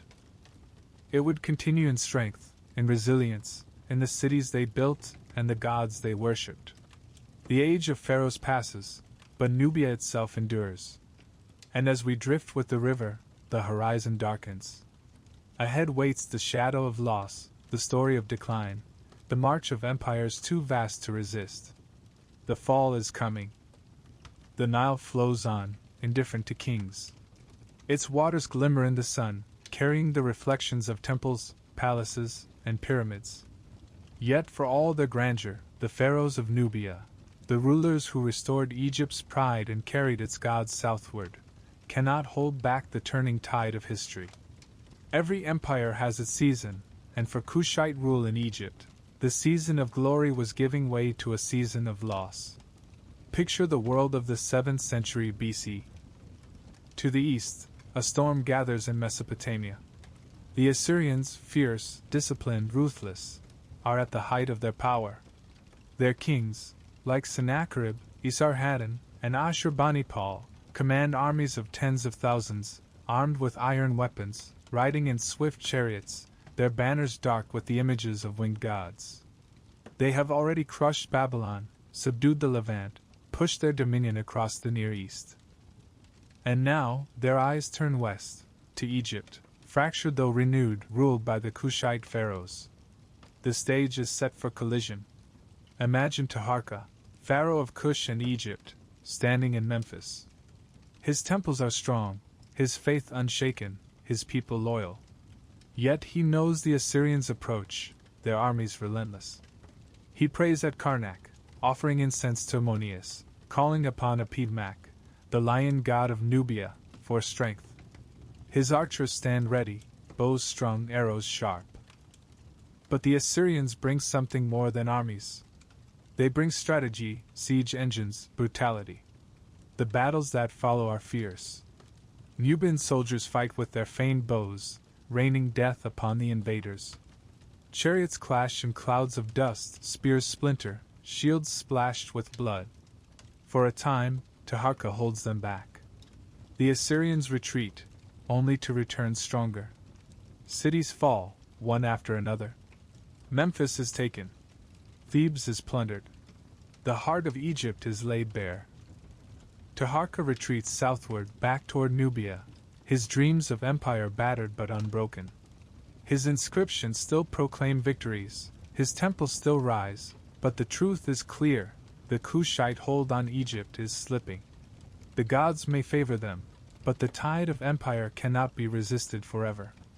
After Taharka comes his successor, Tantamani. He rallies the south once more, marching north with armies, determined to reclaim what has been lost. For a brief moment, it seems the tide may turn. Thebes is retaken, the Nile once again in Kushite hands.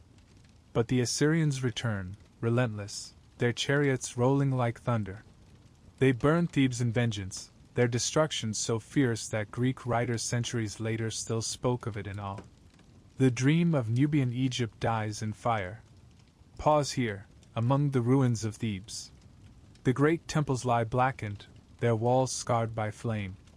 Statues are toppled, inscriptions defaced, treasures looted. The city that once welcomed Kushite pharaohs with chants and offerings now lies silent, its priests scattered, its people mourning. This is not just the fall of a city. It is the fall of an age. The kings of Kush retreat southward once more, back beyond the cataracts, back to Napata. Egypt slips from their grasp, claimed by native dynasties propped up by Assyrian might. For the first time in nearly a century, the Nile is divided once more. But this is not the end of Kush. In their homeland, the kings remain strong. Napata still flourishes beneath the shadow of Jebel Barkal. Temples still stand, priests still chant, pyramids still rise from the desert. The pharaohs of Nubia may have lost Egypt, but they have not lost their people, nor their gods, nor their pride. The retreat is not a collapse, but a transformation. And yet, imagine the bitterness. For generations, Nubians had been called tributaries, mercenaries, shadows. They had risen above that, seated themselves on Egypt's throne, claimed eternity in stone. Now they are driven back, their monuments north of the cataracts toppled, their names scratched out by rivals. The world will remember them only dimly, if at all. The Black Pharaohs will fade into whispers, their glory buried beneath the sands of memory. Still, Kush endures. Their pyramids at Nuri rise sharp against the sky. Taharqa himself is buried there, his tomb vast, his pyramid the largest in Nubia, a final defiance of mortality. In his afterlife, he reigns eternally, even if his kingdom on earth has contracted. Around him lie generations of kings and queens, their chapels painted, their tombs filled with offerings. The Assyrians may have conquered Egypt, but they did not conquer Kush. From Napata, and later from Meroë, the kings rebuild their power. They turn their eyes southward, to trade routes and iron furnaces, to lands untouched by Assyria. The Nile flows, and with it, Nubia adapts. The fall of power in Egypt is not the fall of Nubia itself, but the closing of one chapter, the beginning of another. Stand with me now on the banks of the Nile near Napata. The sun sets behind Jebel Barkal, its cliffs glowing red, its serpent peak crowned in fire. The wind carries the scent of the desert, the sound of drums from the city below. The people still believe, still build, still thrive. And though their kings no longer rule Egypt, they remain kings nonetheless, sovereign in their own land. The fall is real, but it is not an ending. It is a turning, a reshaping. The power that once reached to the Mediterranean now roots itself deeper in Nubia, preparing for the centuries to come. The Nile flows on, indifferent yet eternal. Kingdoms rise, kingdoms fall, but the river endures. And so too does Kush. Ahead, the story shifts once more. For though Napata holds its place for a time, a new city will soon rise, Meroë, a capital of iron and trade, a beacon of Nubian resilience. If the fall of power marked the end of empire in Egypt, Meroë will mark the beginning of a new age in Nubia's heart. The torches of Napata flicker behind us. Ahead, the glow of Meroë calls. The river winds southward, away from the scarred ruins of Thebes, away from the fading memory of conquest and loss. The cataracts roar as if to mark a boundary, a line between what was and what is to come.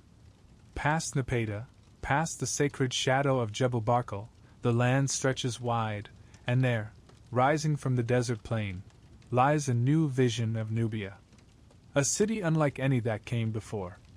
A city of furnaces, of markets, of pyramids crowding the horizon. The beating heart of Kush for centuries.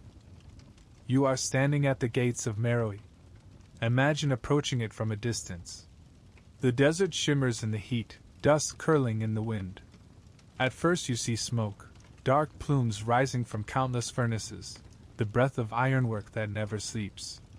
Then, as you draw closer, the city reveals itself, walls of mud brick and stone, wide avenues lined with houses, temples rising high, and beyond them, a necropolis thick with pyramids sharper and more numerous than anywhere else on earth. This is not a ghost of Egypt, nor a shadow of Napata. This is something entirely new.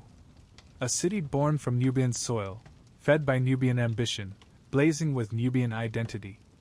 Step through the gates and into its streets. The air is alive. Traders call out in many tongues, their stalls piled with goods from across Africa and beyond. Ivory tusks gleam in the sun. Leopard skins hang in vivid patterns. Baskets overflow with grain, dates, and figs. Foreign merchants arrive with spices, glass beads, even Roman wine. Caravans unload goods from the savannah to the south, gold, incense, exotic animals led on ropes, while boats from the north bring papyrus, linen, and tools. The city hums with the energy of trade. Here, Nubia no longer looks only to Egypt. Here, it stretches outward, connecting Africa's heartlands with the Mediterranean world. But what strikes you most is the sound. The clang of hammers. The roar of furnaces. the hiss of molten metal. Meroë is a city of iron. Archaeologists, centuries later, would find its earth blackened with slag, the waste of smelting fires that burn day and night. Imagine the glow of those furnaces at dusk, red embers lighting the city like stars brought down to earth. Workers feed them with charcoal, bellows wheezing, as ore melts into pools of glowing liquid. From this fire comes power, spears, swords, plows, tools that shape both war and peace. Iron is the lifeblood of Meroë, as gold once was for earlier Nubia. And it gives the city a strength that endures long after Egypt slips from its grasp. Yet Meroë is more than industry.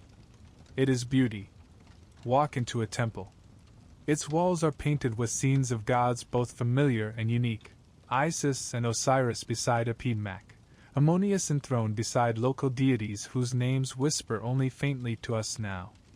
Reliefs show kings offering incense, queens pouring libations, priests leading processions. The language here is not only Egyptian. Carved into the stone are lines of Meroitic script, elegant, flowing, mysterious. The people of Meroë have given themselves a written voice, though today we can only read fragments of what they meant. Imagine the stories, the prayers, the decrees locked in those signs, waiting to be understood. The royal court, too, is alive with splendor. Kings sit on thrones in palaces cooled by breezes through open courtyards, their brows heavy with golden crowns. Beside them, queens, the Candaces, command respect, sometimes ruling outright, sometimes sharing power, always present in the life of the kingdom. Imagine Amanitor, one of the great Candaces, standing tall in her temple reliefs, smiting enemies, offering gifts to the gods, her form regal and commanding. Meroë is as much the realm of queens as of kings. And then, beyond the city, the necropolis. Row upon row of pyramids, their sides steep and sharp, their chapels opening into silence. Some are crowned with stone capstones shaped like birds or lotuses, symbols of rebirth. Inside, narrow tomb chambers hold sarcophagi, offerings, painted scenes of the afterlife. Excavations have revealed treasures, jewelry of gold and carnelian, bronze vessels, amulets shaped like lions and falcons. Though many were plundered long ago, even in ruin they speak of wealth and devotion. Imagine walking through this field of pyramids at sunrise. The sand glitters, the tips of the tombs glow, and the city behind you stirs awake. Meroë is a place where life and death stand side by side, where the living honor the dead with monuments as sharp as memory. Daily life thrives here, too. In workshops, artisans carve ivory combs, paint pottery with bold designs, weave linen dyed in ochres and reds. Children play in courtyards, their laughter echoing against walls painted with geometric murals. Farmers bring in harvests of millet and barley, their herds grazing in fields near the river. Fishermen cast nets, their boats bobbing in the current. Every street, every house hums with activity, from the poorest laborer to the wealthiest noble. And above all, the gods watch. Festivals fill the streets, with music, dance, and offerings.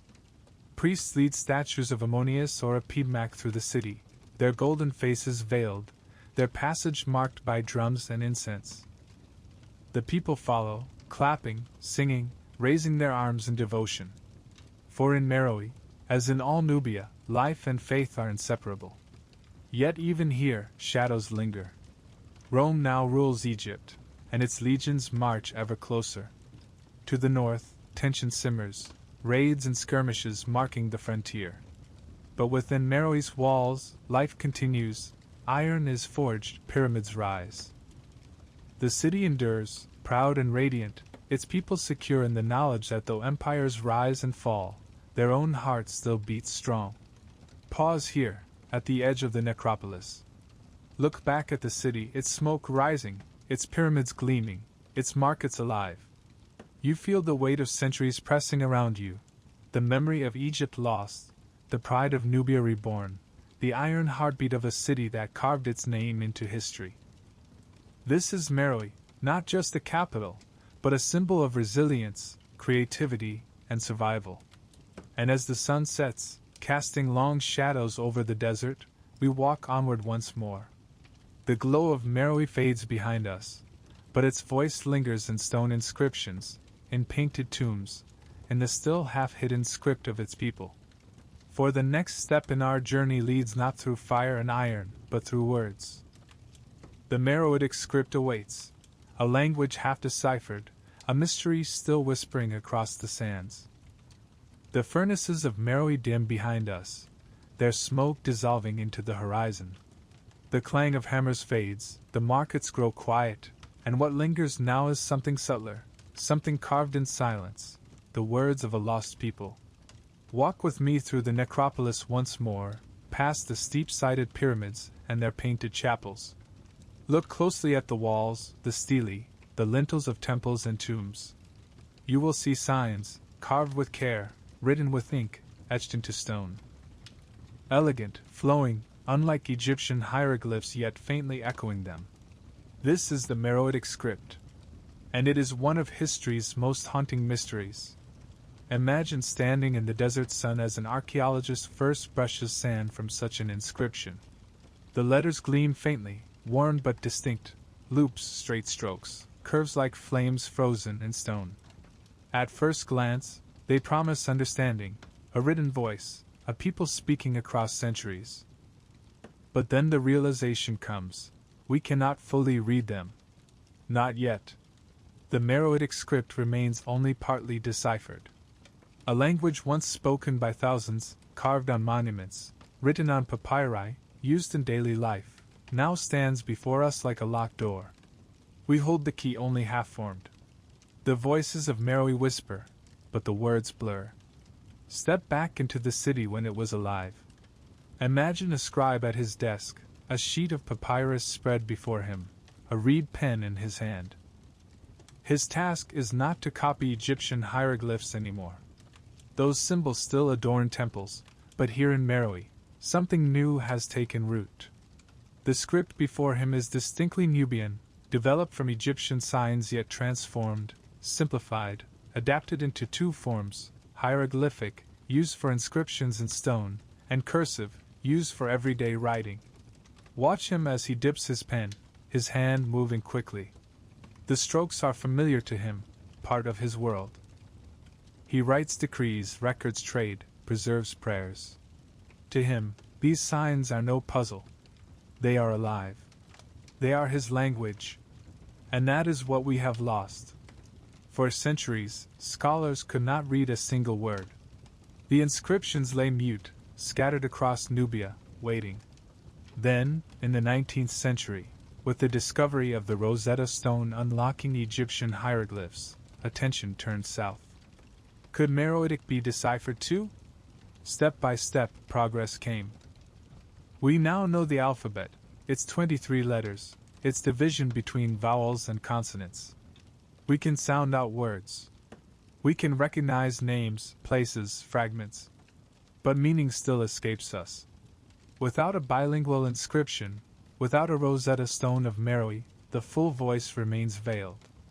Imagine being able to hear the sounds of a language, but not know what they mean. That is where we stand today, tantalized, half-blind. And yet, even these fragments reveal much. The script appears on temple walls, recording offerings and dedications to gods. It marks the tombs of kings and queens, their names preserved even as their deeds blur. It appears on pottery, graffiti, papyri, proof that this was not a language of elites alone, but one spoken, written, lived. It was the voice of a people confident in themselves, no longer dependent on Egypt, inventing their own system to express their identity. Pause for a moment on that thought. A people once overshadowed by Egypt, borrowing hieroglyphs, adopting gods, now create their own script, their own written culture. To carve Meroitic letters into stone was to declare independence, to speak in their own voice. Walk with me through the Lion Temple at Meroë. Its walls are carved with scenes of Apibmak, the lion god, towering over captives, blessing kings. And beside those images, inscriptions in Meroitic. Imagine the prayers once spoken here, the chants of priests reading from those very signs. Imagine processions winding through the temple courts, drums pounding, incense thick, the words of a language now silent filling the air. Or step into a pyramid chapel at Meroë. The relief shows a queen, tall and regal, standing before gods. At her feet, an inscription in Meroitic script. Perhaps it records her name, her lineage, her offerings. Perhaps it speaks of her victories, her devotion, her eternal life. We can read only part of it, but we know it was her voice, carved for eternity. Archaeologists uncover ostraca, shards of pottery with quick notes, scratched on them. Shopping lists, tallies, simple phrases. Everyday voices, not kings or priests but ordinary people. The Meroitic script was not distant, not divine alone. It was lived in markets and homes, carried by traders, spoken by families. And now, centuries later, we long to hear them. What does it feel like to stand before a wall of writing you cannot read? The letters are clear, the strokes elegant, but their meaning is closed. It is like hearing a song in a language you do not know. The rhythm captivates, the melody soars, but the words are hidden. You sense meaning, you feel presence, but it slips through your grasp. That is the gift and the frustration of Meroitic. And yet, perhaps that mystery is part of its power. Because even unread, the script speaks. It tells us that the people of Meroë valued language, record, memory. It tells us that they did not see themselves as shadows of Egypt, but as authors of their own story. It tells us that their civilization was literate, complex, alive with words we can only half hear. And perhaps one day, someone will unlock the code. Perhaps buried in the sands lies a bilingual inscription, waiting, a Nubian Rosetta Stone that will open these voices fully. Imagine the flood of knowledge, the sudden chorus of voices long silent. The prayers of priests, the decrees of kings, the gossip of merchants, the stories of families, all released, all alive again. Until then, we walk among whispers. The pyramids of Meroë cast long shadows as the sun sets, their chapels carved with unread lines. The desert wind hisses across the sand, like the sigh of voices half heard. And you feel the weight of it, an entire world, a civilization's voice, just beyond reach. Meroitic is not silence.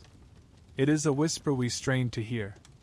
And as we turn north again, toward the shifting frontiers of Rome and Nubia, the mystery follows us. Words half known, half hidden, still clinging to the stones of temples, still written on the shards of broken pots. A people still speaking, if only we could understand. The gods of Nubia watch. The kings of Kush rest in their pyramids. And their words, carved in the Meroitic script, wait in the sand, waiting for us to listen. The wind carries us northward once more, past the sharp silhouettes of Meroë's pyramids, and the half-read inscriptions etched on their walls. The Nile stretches wide here, calm and glimmering, as if it, too, is pausing before the weight of what comes next. For beyond the deserts and cataracts, the world has shifted. Egypt is no longer the land of pharaohs. It is a province now, bound to the eagle of Rome. And at Rome's southern frontier, pressing against the sands of Nubia, two worlds stand face to face. Imagine the scene. To the north, the legions of Rome march in step, their sandals pounding the dust, their shields gleaming like bronze suns. Their standards rise high, crowned with eagles, their discipline unyielding. These are not the fractured armies of Assyria, nor the divided princes of late Egypt. Rome is a machine of empire, its reach stretching from the Atlantic to the Euphrates, its gaze fixed now on the Nile. To the south, the people of Kush watch. They are not strangers to empire. They have ruled Egypt once, they have faced Assyria, they have built cities of iron and pyramids by the hundreds. Their archers still carry bows taller than men, their queens and kings still rule beneath the gaze of Epidmac and Ammonius. Between these two powers, Rome and Nubia, lies not just a border, but a tension that will flare into fire. Picture the first contact. Roman governors in Egypt send demands southward, tribute, obedience, submission. To them, Nubia is a frontier land, a people to be controlled as they had controlled so many others. But the rulers of Kush do not bow easily. In Meroë's courts, priests and nobles gather, debating the threat. They remember Egypt's arrogance, Assyria's might, and they know Nubia has endured worse. And so, when Roman patrols press too far, the Nubians strike. The year is around 25 BC. Rome has tightened its grip on Egypt, its legions stationed at Syene, modern Aswan. But one day, the frontier erupts. Nubian warriors cross the border in sudden force, their bows singing, their spears flashing. They descend upon Roman outposts, shattering defenses, driving soldiers northward. At Elephantine, statues of Caesar are torn down, their heads carried back south as trophies. Imagine the shock in Alexandria, when word arrives that the empire's image has been defiled, its frontier humbled by the land of the bow. The Roman response is swift. From Alexandria, the prefect Gaius Petronius marches south with thousands of legionaries. Imagine the sight, ranks of armored men, their pila, javelins, bristling, their discipline unbroken even under the punishing desert sun. They storm into Nubia, capturing strongholds, burning cities. The Kushites fight fiercely, their arrows raining down, but Rome's war machine pushes forward. Napata itself, the old capital beneath Jebel Barkal, falls to Roman hands. The city is sacked, its temples scarred, its people scattered. But Nubia is not conquered. For though Rome strikes hard, it cannot hold what it takes. The desert stretches too wide, the Nile too treacherous, the Kushites too resilient. Petronius retreats northward, content to hold the frontier. And then, astonishingly, envoys are sent. Rome and Nubia sit across a table, not as master and servant, but as rivals forced into negotiation. The result? A treaty. It is one of the most remarkable agreements of the ancient world. Nubia is not forced into tribute. Instead, Rome recognizes its independence. The frontier is fixed, trade is established, and for generations afterward peace holds. Rome, conqueror of countless lands, treats Kush not as a subject but as a neighbor. Pause here, at the border near Aswan. To the north, Roman forts stand solid, their banners snapping in the wind. To the south, Nubian watchtowers rise, their archers vigilant. The tension never fully vanishes, but neither side dares to push further. Instead, caravans cross the frontier. Ivory, gold, and exotic animals move north. Glass, wine, and manufactured goods move south. Roman merchants marvel at the pyramids of Meroë, while Nubian traders return with stories of cities stretching beyond imagination. Two worlds, so different in their rhythms, stand in uneasy harmony. Yet beneath the calm, shadows gather. Rome's empire is vast but restless, its attention pulled east to Parthia, west to Gaul, north to the Rhine. Nubia, though spared from conquest, faces pressures of its own, the slow decline of its resources, the shifting of trade routes, the strain of maintaining power in a world that grows more interconnected by the year. For now, the treaty holds, but time wears on both kingdoms, as it always does. Stand with me in Meroë during these years of contact. Picture the arrival of a Roman envoy, his toga heavy in the heat, his Latin words translated by scribes. He brings gifts of silver cups, amphorae of wine, bolts of fine cloth. In return, the queen of Kush, perhaps Ammonirines, the Candake who had defied Rome herself, presents him with ivory tusks, gold ornaments, incense. The air is tense, but the exchange is real. Here, in this court, the eagle of Rome meets the lion of Nubia. And both survive.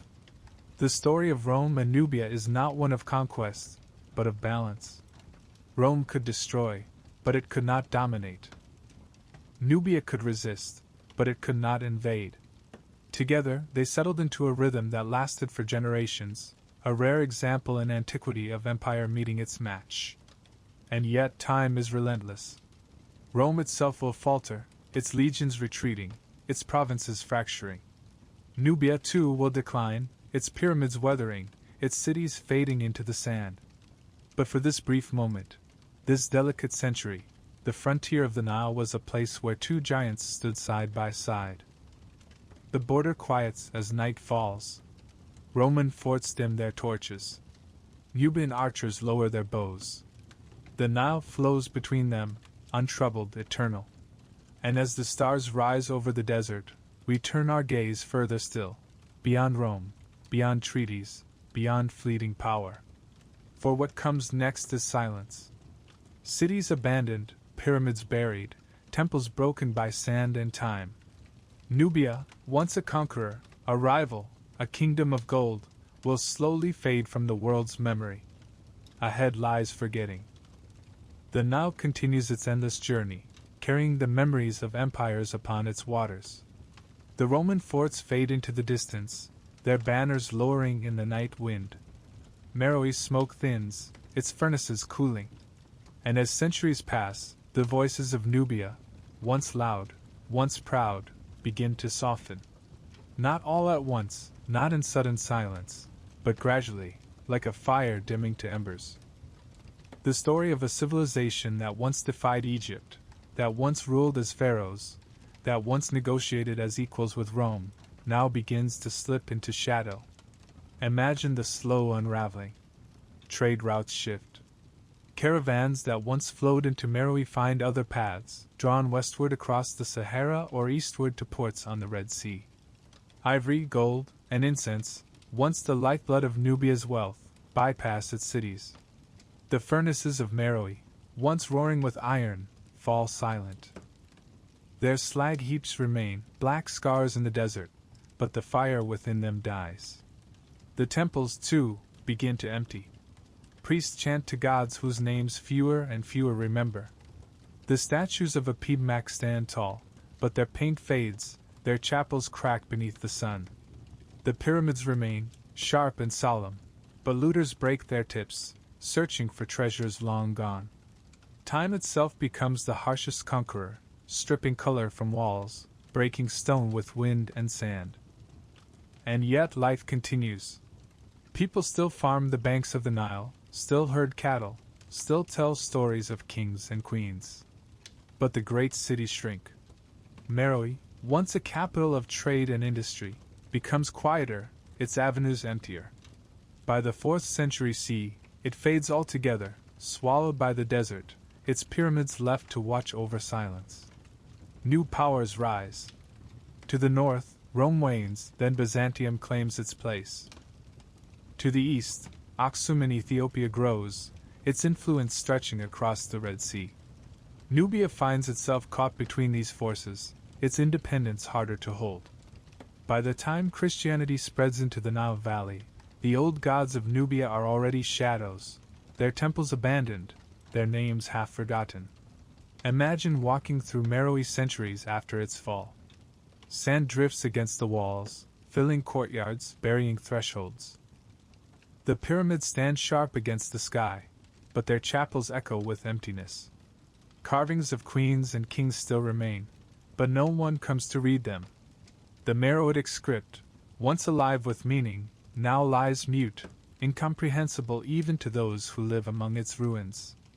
A traveler might pass through, marvel, then move on, not realizing that an entire world lies beneath his feet. This is how civilizations are forgotten, not through sudden destruction, but through neglect, silence, erasure. Centuries turn to millennia. The pyramids of Giza remain famous, their image fixed in memory. Egypt's name endures in scrolls and scriptures. But Nubia fades. Its cities are not written of by Greeks and Romans with the same awe. Its monuments are less colossal, its memory less guarded. Slowly, the world begins to forget. When European explorers stumble upon Nubian pyramids in the 19th century, they are astonished to find so many. How could such monuments exist, and yet the world not know? The answer is simple. History is not always fair. It remembers what is convenient, what is repeated, what fits the stories empires tell of themselves. Nubia did not fit. And so, the sands covered it. But memory is never truly lost. Archaeologists begin to dig. Tombs at El Kuru reveal painted ceilings of stars, walls alive with gods in vivid colors. At Nuri, the pyramid of Taharqa still towers, its stones weathered but resolute. At Meroë, hundreds of pyramids rise, more than at Giza, their chapels carved with prayers in a script still waiting to be heard. Each excavation uncovers fragments, jewelry of gold shaped like falcons and lions, bronze vessels etched with patterns, bones of sacrificed horses buried beside their kings. Every artifact is a voice, every ruin a testimony. And so, slowly, Nubia speaks again. Stand among the pyramids of Meroë today. The desert is quiet, the air sharp, the horizon endless. Tourists wander between tombs, their footsteps crunching in the sand. Archaeologists kneel with brushes, sweeping grains away from inscriptions. A camel bell tinkles in the distance. The silence is not empty. It is full, heavy with memory. Each pyramid is a heartbeat. Each stone is a voice. This was never a forgotten land, only a land waiting to be remembered. Pause and listen. The whispers are there. The laughter of children in villages by the Nile. The clang of hammers in iron furnaces. The chant of priests at Jebel Barkal. The hiss of arrows from Nubian bows. The cries of traders in Meroë's markets. All of it still echoes in the sand, if only we lean close enough to hear. Civilizations never vanish. They endure in memory, in ruins, in the lives of descendants who still walk the same riverbanks. The Nubians of today carry the blood of those kings and queens, the heritage of those warriors and traders. The pyramids stand not as relics, but as reminders. So yes, the world forgot. But we remember now. And in remembering, we give Nubia its place again, beside Egypt, beside Rome, not in shadow, but in light. The forgotten civilization stirs, and its story rises with the desert wind. And as we turn one final time to follow the Nile, to trace its waters into the horizon, we know the journey is not finished. For ahead lies reflection, the story of Nubia as rival and partner, conqueror and conquered, a civilization not lost but waiting to be seen. The last word belongs not to forgetting, but to remembrance. The desert is quiet now. The pyramids of Meroë stand against the horizon like jagged teeth, their shadows stretching long across the sand. The Nile glitters in the distance, endless, eternal, carrying with it the memory of every age it has nourished. Egypt still gleams in the world's imagination, its pyramids, its temples, its pharaohs remembered in stone and scripture. And yet, just beyond, Nubia waits. Not in silence. Not in nothingness. But in whispers, in echoes, in monuments the world has only recently begun to see again. This is where our journey ends, but not where Nubia's story ends. For Nubia was never only a neighbor. Never only a tributary. Never only an echo of Egypt. It was a rival, a partner, a conqueror, and a civilization of gold, iron, gods, and pyramids in its own right. A flame that burned alongside Egypt's sun, sometimes feeding it, sometimes threatening to consume it, always shaping its light. Think back to where we began. At the edge of the Nile, the pyramids of Giza shimmering in memory, the grandeur of Egypt filling the horizon. It is what we were taught to imagine first, what the world remembers best.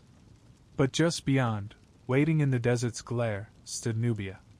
Its wealth fed Egypt's temples, its warriors filled Egypt's armies, its kings once wore Egypt's crown. Without Nubia, Egypt would not have been the same. Without Nubia, the Nile would have been incomplete. And yet history cast it in shadow. Pause here, and walk with me through those shadows one last time. We walked first among mines, where the clang of hammers echoed in dark shafts, and gold dust glittered in the torchlight. Wealth that built temples, crowns, and empires. We walked among warriors, their bows taller than men, their arrows slicing the sky with deadly precision, feared by pharaohs, hired as mercenaries, crowned as kings. We stood before pyramids, not one or two, but hundreds clustered close, their chapels carved with prayers, their tombs filled with treasures. We wandered through villages alive with music, festivals, and daily rhythms, through temples heavy with incense, where gods like Ammonius and Epimach reigned side by side. We marched with kings who conquered Egypt, who became pharaohs themselves, who restored temples and preserved sacred texts.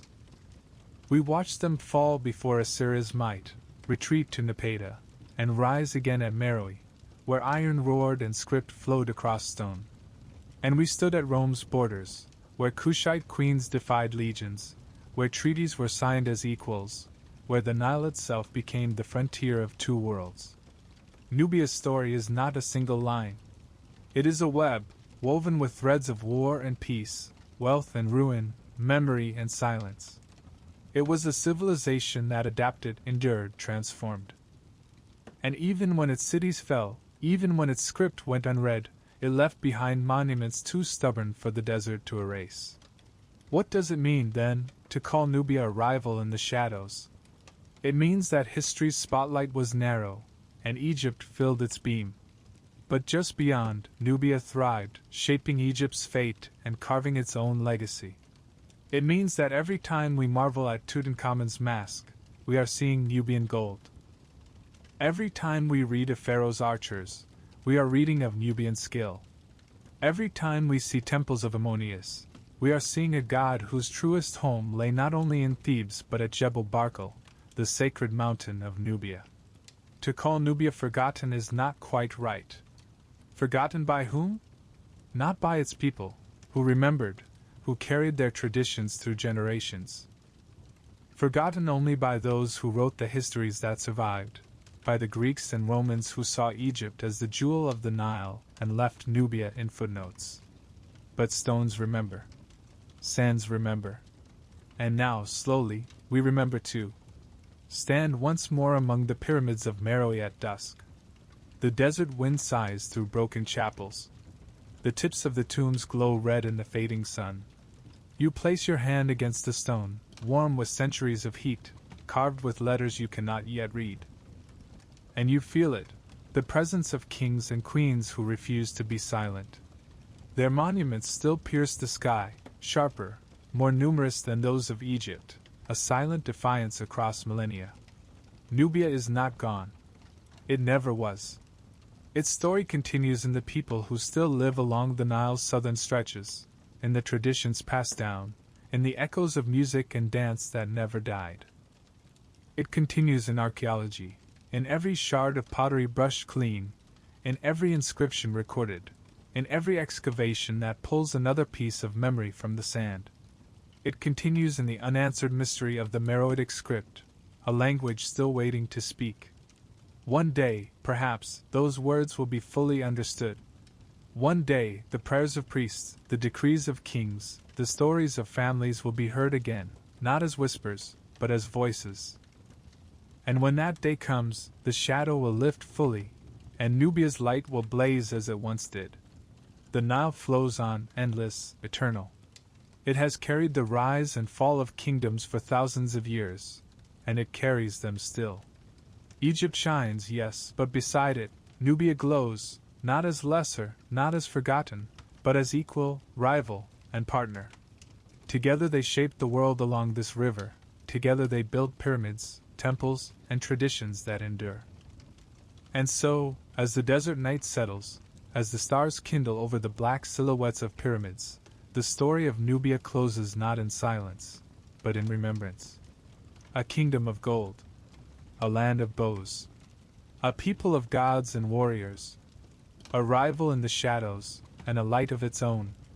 And so, as the night settles, may these echoes of the past guide you gently into dreams, where the Nile still flows, the pyramids still stand, and Nubia, eternal, still whispers its story.